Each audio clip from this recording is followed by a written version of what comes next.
E o 27, quem é encarregado de pôr fim ao desordem são os militares, os soldados, que recebem ordem de restabelecer a ordem. Os oficiais que insistem são matados por os seus próprios soldados.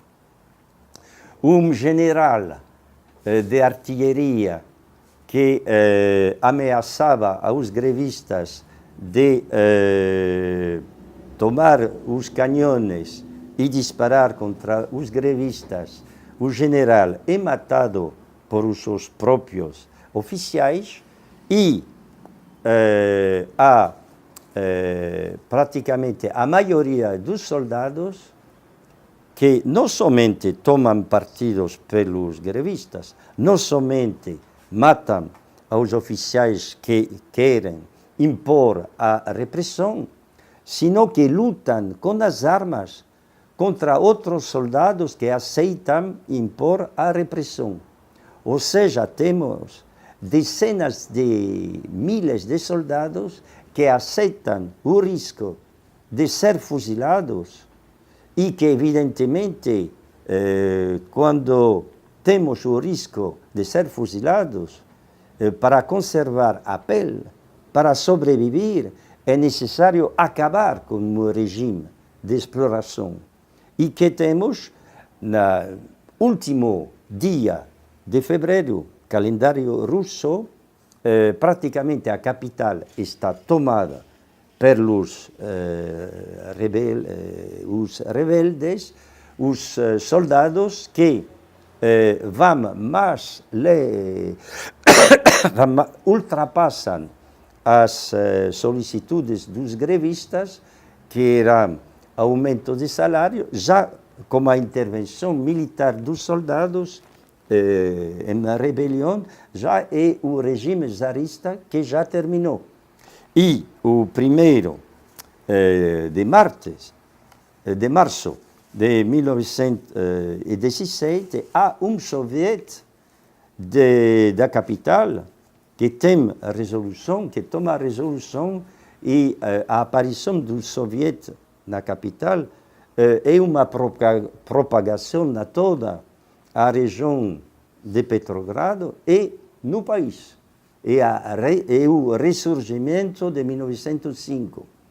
E há 3 pontos que são interessantes dos 8 pontos da resolução: amnistia para os casos de ações terroristas, rebelião militar e delitos agrários, ou seja, ataques contra a propriedade privada dos latifundários.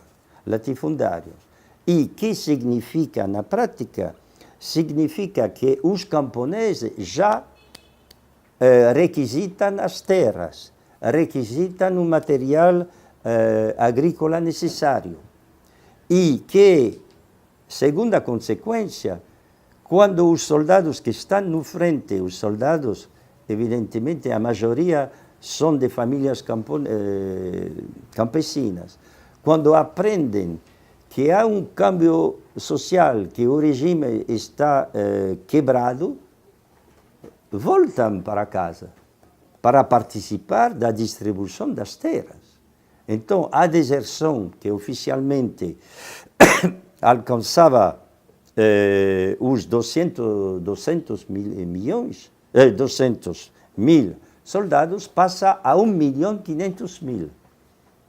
Ou seja, o país está totalmente cambiando, e o problema que se coloca é, primeiro, um problema econômico.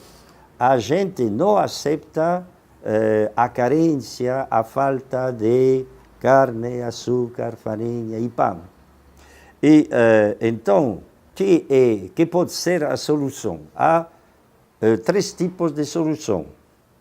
Primeiro tipo, que seria, porque aparece com o Soviet de Petrogrado, um governo de direita, que ele vê a solução através da continuação da guerra apesar do número de desertores que já é alarmante e militarmente é uma impossibilidade real de continuar a guerra, mas o governo, cego ante a situação, propõe continuar a guerra para obter ajudas financeiras de Grã-Bretanha e França.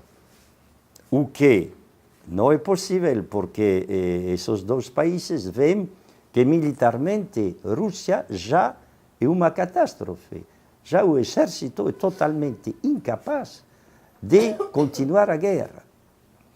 E então, essa proposta política é totalmente vazia, e uma segunda solução aparece, e é uma solução que aparece o 7 de março, aparece oficialmente nos documentos, é uma solução do camarada, um companheiro anarco-sindicalista, Josif Solomonovich Blechman, que disse, uma citação, são textos, um parêntese, a nossa história do anarquismo russo, para mim, é muito mal apresentada, porque não há documentos cronológicos e documentos, digamos, impactantes. Então, fez o possível para encontrar documentos. Esse documento do 7 de março de 1917 disse: o governo provisório é reacionário e está formando cadeias para o povo. Dedução: é necessário, é preciso expulsar os partidários do antigo poder. E é necessário dar armas aos grupos revolucionários.